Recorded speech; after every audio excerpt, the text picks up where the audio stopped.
जय हिंद दोस्तों, मैं आप सभी के बीच लेकर आ गया हूं आपका बीपीएससी शिक्षक नियुक्ति कक्षा आपका 9-10 के लिए परीक्षा जो हुआ था आपका 26/8/2023 सामाजिक विज्ञान का।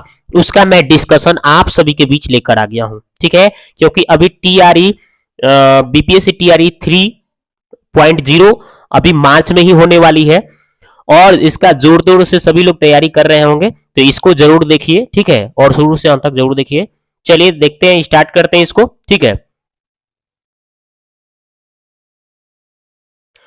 तो ये देखिए यहाँ पे समान अध्ययन का पहले हम लोग फर्स्ट क्वेश्चन देखते हैं कि कौन फोटो इलेक्ट्रॉनिक उपकरण डिजिटल अनुप्रयोग के लिए उपयुक्त है। तो आपको पता होगा फोटो उत्सर्जक सेल। अगला क्वेश्चन है किसी विखंडनीय द्रव्य का क्रांतिक द्रव्यमान क्या होगा। तो श्रृंखला अभिक्रिया हेतु आवश्यक न्यूनतम द्रव्यमान।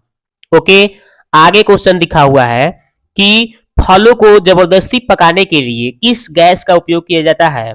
तो एथिलीन का यूज किया जाता है। अगला है कि किसी ऑक्टेन संख्या शून्य होती है, किसकी ऑक्टेन संख्या शून्य होती है। तो एन हेप्टेन की आपका ऑक्टेन संख्या शून्य होती है। लिखा लिखा पानी हिमनद भारत में, है ना, कि किस राज्य में स्थित है ना। तो आपका ये आपका जो है अरुणाचल प्रदेश, ठीक है। अगला क्वेश्चन है मगध एवं अंग का मैदान किसके हिस्से में है। तो मध्य गंगा के मैदान। अगला है कि 1954 में किन दो देशों के बीच कोसी सिंचाई एवं जल विद्युत परियोजना समझौता हस्ताक्षरित हुआ था। तो भारत और नेपाल। अगला क्वेश्चन है कि आर एल सिंह के वर्गीकरण स्कीम के अनुसार बिहार किस प्रकार के जलवायु प्रदेश में आता है। तो उपाद्र संक्रमण कालीन। अगला है कि भारत राष्ट्रीय कांग्रेस के किस अधिवेशन में पूर्ण स्वराज का सिद्धांत गृहीत हुआ था। तो यह आपका लाहौर अधिवेशन 1929। अगला है कि पंजाब में कूका आंदोलन का प्रारंभिक उद्देश्य क्या था। तो आपका होगा सिख धर्म को परिष्कृत करना। अगला है कि 1857 के विद्रोह को किसके द्वारा प्रथम भारतीय स्वतंत्रता संग्राम के रूप में वर्णित किया गया था। तो वीडी सावरकर। अगला है कि भारतीय किसान के इतिहास में संगठित असहयोग का प्रथम उदाहरण कहां घटित हुआ है था। तो बिहार और बंगाल। अगला है कि 1946 में बनी अंतरिम सरकार में डॉक्टर राजेंद्र प्रसाद के पास कौन सा विभाग था। तो खाद्य एवं कृषि। अगला क्वेश्चन है कि गांधी जी को विशेष रूप से चंपारण आने का कहां के कृषकों की दयनीय स्थिति को देखने हेतु किसने अनुग्रह किया था। तो राजकुमार शुक्ल ने किया था। आगे है कि मुस्लिम लीग द्वारा किस तिथि को मुक्ति दिवस मनाया गया था। तो इसका आंसर होगा 22 दिसंबर 1939 ईस्वी को। अगला है कि जनरल नॉलेज और बिहार ज्ञानपीठ का शिलान्यास किसने किया था। तो महात्मा गांधी ने किया था, ठीक है।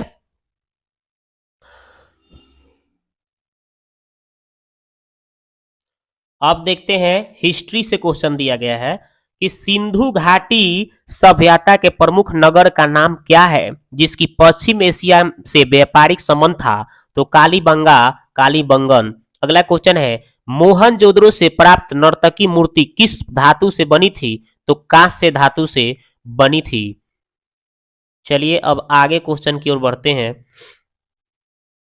तो देखिए ये रहा क्वेश्चन अगला कि सिंधु घाटी सभ्यता में किस जानवर को पूजा के प्रमाण मिले थे। तो कुबरदार बैल। अगला है ऋग्वेद में कितने सूक्तों का संकलन है। तो 2028 सूक्त हैं आपका। आगे है किरातार्जुनीयम किसने लिखा है। तो आपका भारवी ने लिखा था। वैदिक काल में प्रयुक्त पोड़ का अर्थ क्या था। तो दुर्ग था। अगला है कि ऋग्वेद में तक्षण किसे कहते थे। तो बढ़ई को कहते थे। मणिकालीन कंकाल कांकनी किस धातु के बने सिक्के थे? तो तांबा के बने थे। विश्व का पहला गणतंत्र वैशाली में किसके द्वारा स्थापित किया गया था? तो आपका सुपुष्पा लिच्छवी वंश। अगला है कि कौटिल्य का अर्थशास्त्र कितने अधिकरणों में विभाजित था? तो 15 अधिकरणों में विभाजित है। अगला है इल्तुतमिश ने बिहार में अपना प्रथम सूबेदार किसे नियुक्त किया था? तब मलिक मोहम्मद मलिक जायनी को नियुक्त किया था। आगे है कि बिरसा मुंडा का कार्य क्षेत्र कहाँ था? तो रांची था। मगध की प्रथम राजधानी कौन थी? तो गिरिवज्र यानी राजगीर था। आगे इंडिका पुस्तक में किस प्रशासन का वर्णन है? तो पाटलिपुत्र का है। आगे है कि मदद ए मौस मुगल प्रशासन में किससे संबंधित था? तो विद्वानों को दी जाने वाली राज स्वमुक्त भूमि। आगे है पूना समझौते का उद्देश्य क्या था? तो दलित वर्ग का प्रतिनिधित्व। अगला है जंतर मंतर का निर्माण किसने किया था? तो जय सिंह द्वितीय। वंदे मातरम का रचनाकार कौन थे? बंकिम चंद्र चटर्जी। और क्या लिखे थे? तो वंदे मातरम, है ना जी। आगे है क्रिस्टोफर कोलंबस 1492 में अमेरिका का महान खोजकर्ता किस देश द्वारा वित्त पोषित किया गया था? तो स्पेन। अगला है कि बोस्टन टी पार्टी इतिहास का एक महत्वपूर्ण घटना किससे संबंधित है? तो अमेरिका स्वतंत्रता संग्राम। अमेरिका के इतिहास में 4 जुलाई 1776 क्यों महत्वपूर्ण मानी जाती है? तो अमेरिकी स्वतंत्रता की घोषणा। आगे है कि फ्रांसीसी क्रांति के समय फ्रांस का शासक कौन था? तो लुई 16वां था। औद्योगिक क्रांति के दौरान सूती वस्त्र उद्योग में क्रांति लाने वाली स्पिनिंग जेनी का आविष्कारक कौन था? तो जेम्स आपका हारग्रीव्स थे। अगला क्वेश्चन है कि 1831 ईस्वी में यंग इटली मूवमेंट जिसकी उद्देश्य था गणतंत्र स्थापित करना किसके द्वारा प्रारंभ हुआ था? Joseph Mazzini. आगे क्वेश्चन है कि जर्मनी के एकीकरण के वास्तुकार कौन था जो रक्त एवं लौह नीति का पर विश्वास करता था? तो ऑटो वॉन बिस्मार्क। द्वितीय विश्व युद्ध में नवंबर 1941 ईस्वी में अमेरिका के प्रवेश का मुख्य कारण था तो आपका पर्ल हार्बर हवाई स्थिति अमेरिका बेड़े पर जापानी बमबारी। अगला क्वेश्चन है जब मार्को पोलो ने चीन का दौरा किया था तब वहां का शासक कौन था? तो आपका कुबलई खान था। ठीक है, आप देखते हैं अगला क्वेश्चन। ये देखिए संयुक्त राज्य अमेरिका में पहली अंग्रेजी बस्ती कौन सी थी? तो आपका जेम्स टाउन था। कौन था? जेम्स टाउन था। ठीक है, अगला क्वेश्चन है कि टेनिस कोर्ट की शपथ किस क्रांति से संबंधित है? तो फ्रांसीसी मित्र राष्ट्रों ने सेब्रेस की संधि किस देश के साथ की है? तो टर्की की। आगे है कि आपका 1773 ईस्वी में फ्लाइंग शटल मशीन का आविष्कार किसने किया था? तो जॉन के ने किया था। आगे है कि किस संधि के द्वारा 30 वर्षीय युद्ध की समाप्ति हुई थी? तो आपका वेस्टफोलिया की संधि। आगे है पेरिस शांति सम्मेलन में इटली का प्रतिनिधित्व किसने किया था? तो आयरलैंडो ने किया था। आगे है कि वैंकूवर जाने के लिए कोमागाटा मारू जहाज किराए पर किसने लिया था? तो आपका गुरदीप सिंह ने लिया था। आगे है शोर कमेटी की स्थापना से कौन संबंधित थे? तो हुसैन रहीम और बलवंत सिंह थे। आगे है कि महात्मा गांधी ने किस घटना को हिमालय भूमि कहा था? तो चौड़ी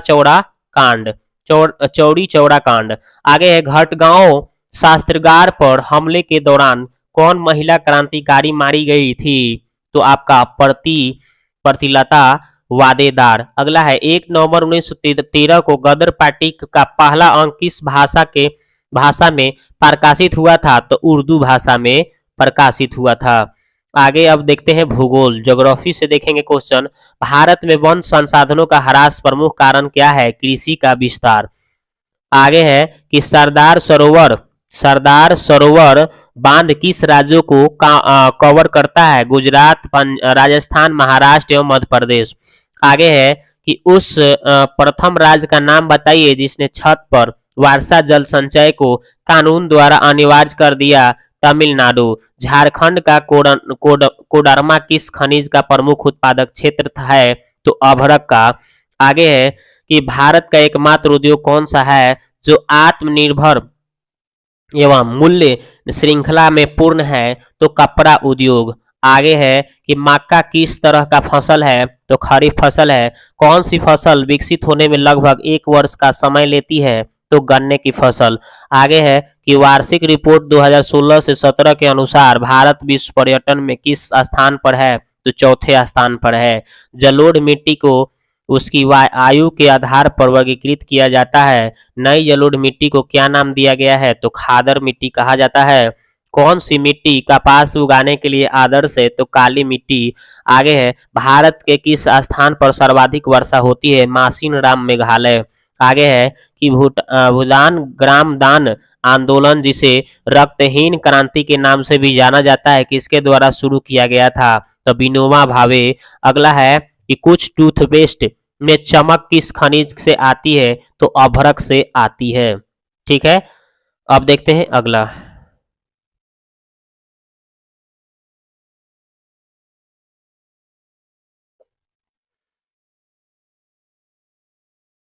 तो ये देखिए अगला सवाल है कि कौन सा भारत में एक प्रमुख से शक्ति प्रदान करने वाले निगम है और इसके पास पर्यावरण प्रबंधन प्रणाली 14001 के लिए ISO प्रमाणन है? तो आपका NTPC। अगला है कि वर्णिम चतुर्भुज सुपर हाईवे समय और दूर को कम करने के लिए भारत के 4 प्रमुख कौन कौन से शहर को जोड़ता है? दिल्ली, कोलकाता, चेन्नई, मुंबई। अब आगे है कि कौन सा बंदरगाह आजादी के बाद सबसे पहले बनाया गया था? तो कांडला। अगला क्वेश्चन है कि झारखंड, छत्तीसगढ़, मध्य प्रदेश राज खनिजों के किस निरपेक्ष निक्षेप मामले में समृद्ध है? तो कोयला। आगे कौन से देश विश्व में चावल का सबसे बड़ा उत्पादक है? चीन। भारत राष्ट्रीय वन नीति किस वर्ष से लागू की गई थी? तो आपका आंसर हो जाएगा इसका 1992 ईस्वी। आगे एल्यूमिनियम किस कच्चे माल से निकाला जाता है? तो बॉक्साइट। आगे है कि गोबी मरुस्थल कहाँ स्थित है? तो चीन और मंगोलिया में। सीन नदी किस नगर से होकर बहती है? तो पेरिस। आगे है विश्व में कच्चे पटसन का प्रमुख उत्पादक देश कौन सा है? तो बांग्लादेश है। आगे है कि दक्षिण गंगोत्री कहाँ स्थित है? तो आपका अटलांटिका में स्थित है। दक्षिण अमेरिका में की सबसे लंबी नदी कौन सी है? तो अमेजन है। आगे है कि भारत का अधिकतम गेहूं उत्पादक राज्य कौन है? उत्तर प्रदेश है। रियो पृथ्वी शिखर सम्मेलन 1992 के एजेंडा 21 में क्या निहित है? तो विश्व संधारणीय विकसित को प्राप्त करना। आगे है कि विश्व को सबसे अधिकतम कोयला उत्पादक कौन सा देश है? तो चीन है। भारत का सबसे पुराना तेल का भंडार कहाँ है? डिगबोई, असम में है। आगे है कि विश्व में एल्यूमिनियम का सबसे बड़ा उत्पादक देश आपका चीन है। ग्रेट विक्टोरिया मरुस्थल कहाँ स्थित है? तो ऑस्ट्रेलिया में स्थित है। अब देखते हैं दोस्तों आगे है राजनीतिक विज्ञान से हम देखेंगे क्वेश्चन। ठीक है, पॉलिटिकल साइंस। आगे है कि भारत में संविधान की प्रस्तावना किस देश से ली गई है? तो अमेरिका से लिया गया है। आगे देखिए तो आगे बताया जा रहा है कि अमेरिका से लिया गया है। आगे बताया कि अधिकतम निर्वाचन क्षेत्रों वाले राज्यों को उनके घटते क्रम में व्यवस्थित क्या है? तो उत्तर प्रदेश है, महाराष्ट्र है, पश्चिम बंगाल है और फिर बिहार है इसके बाद। ठीक है, आगे है कि राष्ट्रपति अपने अधिकारों को निस्तारण किसकी सलाह से करता है? तो मंत्री परिषद से करता है। दल बदल विरोधी कानून क्या सुझाव देता है? तो पार्टियों को बदलने से रोकने के लिए संशोधन। किसका कथन है कि लोकतांत्रिक सरकार जनता की है और जनता के लिए एवं जनता द्वारा? तो अब्राहम लिंकन ने कहा था ये। आगे है कि शिक्षा का अधिकार TRE को जो 1 अप्रैल 2010 को प्रभाव में आया, किस मौलिक अधिकार के अंतर्गत आता है? तो स्वतंत्रता का अधिकार। किस संशोधन अधिनियम द्वारा संविधान में मौलिक कर्तव्य 1976 में निहित हुए हैं? तो 42वां संशोधन। भारतीय उच्चतम न्यायालय का कब अस्तित्व में आया? तो आपका 28 जनवरी 1950 को आया। ठीक है, आगे देखिए, अगला क्वेश्चन है, विश्व के किस देश द्वारा आपका 1948 से 1989 ईस्वी के मध्य रंग भेद का एक आधिकारिक नीति का तरह पालन किया गया था?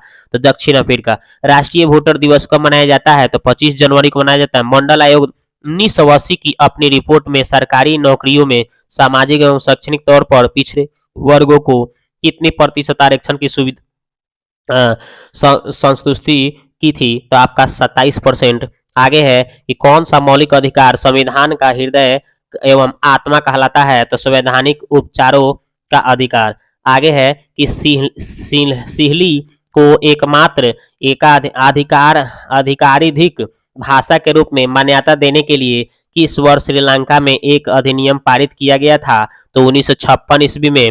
आगे है कि किस देश में सार्वजनिक जीवन महिलाओं को भागीदारी का प्रतिशत सबसे कम है? तो चीन देश में है। आगे है कि समान पारिश्रमिक अधिनियम 1976 क्या प्रदान करता है? तो सभी लिंगों के लिए समान वेतन। महात्मा गांधी के अनुसार किसको राजनीति से कभी कभी अलग नहीं किया जा सकता? ये धर्म हो गया। आगे है कि एक राज पार्टी बनने के लिए किसकी पार्टी को राज्य की विधानसभा के चुनाव में कुल वोटों को का कम से कम कितना प्रतिशत सुरक्षित है करना होगा? तो 6%। आगे है कि कौन सा देश एक साथ आने वाले संघ के अंतर्गत आता है? तो स्विट्जरलैंड। आगे है कि जब केंद्र और राज्य सरकारों से शक्ति लेकर स्थानीय सरकार को दे दी जाती है तो इसे क्या कहा जाता है? तो विकेंद्रीकरण कहा जाता है। काली शक्ति ब्लैक पावर आंदोलन कब उभरा? तो 1966 ईस्वी में।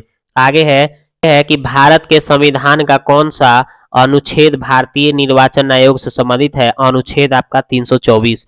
आगे है कि भारतीय संविधान का अनुच्छेद 300 किससे संबंधित है? मुकदमे एवं कार्यवाही से।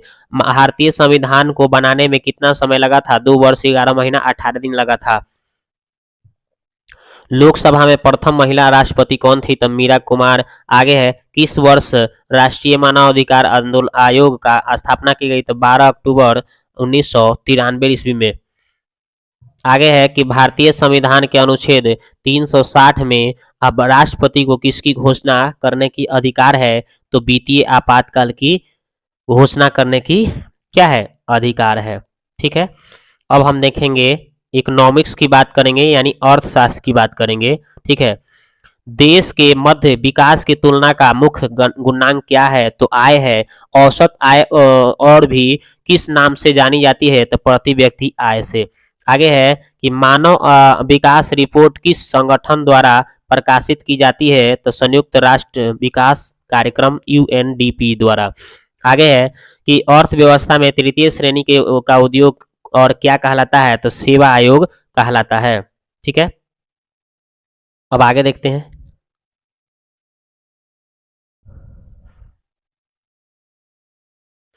चलिए ये देखिए, अगला क्वेश्चन है आपका कि मनरेगा 2005 के अंतर्गत सरकार द्वारा ग्रामीण बेरोजगारों को एक वर्ष में कितने कार्य दिवस की रोजगार देने की गारंटी देती है? तो 100 दिन, कम से कम 100 दिन का रोजगार देने की गारंटी देती है। आगे है कि भारत में बैंक अपनी जमा का कितना प्रतिशत धन नकदी रूप में रखती है? तो आपका 15%। देश के मध्य तीव्र आर्थिक एकीकरण क्या इंगित करता है? तो वैश्वीकरण। आगे है कि भारत सरकार द्वारा उपभोक्ता संरक्षण अधिनियम को कब पारित किया गया था? तो 1986। आगे है कि भारत में राष्ट्रीय उपभोक्ता दिवस कब मनाया जाता है? तो 24 दिसंबर को। अपने नागरिकों को सरकार से उसके कार्यों के बारे में सवाल करने का अधिकार देने के लिए कौन सा अधिनियम पारित किया गया? तो सूचना अधिकार अधिनियम RTI। किस बहुराष्ट्रीय कंपनी ने छोटी भारतीय कंपनी पारख फूड्स को खरीदा? तो आपका कारगिल फूड्स।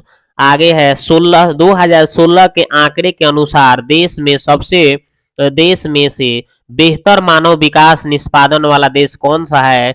तो श्रीलंका है। आगे है कि कौन सी वह स्थिति जब दोनों पक्षों के एक दूसरे की वस्तुओं को बेचने खरीदने के सहमत होना पड़ता है? तो चाहतों के दोहरा संयोग। आगे है कि भारत सरकार ने विश्व स्तरीय सुविधा देकर विदेशी कंपनियों को भारत में निवेश करने के लिए आकर्षित करने के लिए कदम उठाए। इन औद्योगिक क्षेत्रों को क्या कहते हैं? तो SEZs यानी विशेष आर्थिक क्षेत्र। GDP क्या है? तो एक विशेष वर्ष के दौरान उत्पादित सभी अंतिम सामान और सेवाओं का कुल मूल्य। आगे है भारत में काली क्रांति किससे संबंधित है? तो कच्चा तेल उत्पादक से है। आगे है कि जूट और मूंगफली किस तरह के फसल है? नकदी फसल है। भारत में प्रथम पंचवर्षीय योजना का आधार क्या था? तो हैरोल्ड डोरम मॉडल। आगे है कि RN मल्होत्रा कमेटी किससे संबंधित है? तो बीमा क्षेत्र से है। सरकार व्यय को नियंत्रित करने का प्राधिकरण कौन होता है? तो वित्त मंत्रालय है। भारत अधिकतम विदेशी मुद्रा किससे निर्यात से कमाता है? तो कपड़ा। आगे है नीति आयोग का अस्तित्व कब आया? तो 1 जनवरी 2015। भारत की पहली स्वदेशी एंटी रेडिएशन मिसाइल कौन है? तो रुद्रम है। भारत का 13वां प्रधान बंदरगाह किस राज्य में स्थापित किया गया? तो महाराष्ट्र में किया गया। भारत में किस वर्ष रेल बजट को आम बजट में मिला दिया? तो 2017 ईस्वी में। प्रधानमंत्री किसान सम्मान निधि योजना किस तारीख को शुरू की गई थी? तो 1 फरवरी 2019। गरीबी रेखा को निर्धारित करने के लिए कौन सा संगठन सर्वेक्षण करता है? तो नीति आयोग। गुलाबी क्रांति किससे संबंधित है? तो झींगा मछली उत्पादन से। आगे है कि आपका रॉबिन हुड प्रभाव किससे संबंधित है? तो आय पुनर्वितरण से। डेयरी उद्योग आर्थिक गतिविधियां किस क्षेत्र से में आता है? प्राथमिक क्षेत्र। भारत के संविधान में पंचवर्षीय योजनाओं का अवधारणा किस देश से ली गई? तो रूस से ली गई। आगे है कि वस्तुओं के आयात एवं निर्यात पर लगाए जाने वाला किस नाम से जाना जाता है? तो सीमा शुल्क। भारत ने किस पंचवर्षीय योजना के दौरान मिश्रित अर्थव्यवस्था को अपनाया? तो द्वितीय पंचवर्षीय योजना। भारत में बैंकों का राष्ट्रीयकरण कब हुआ? तो 1969 ईस्वी में हुआ था।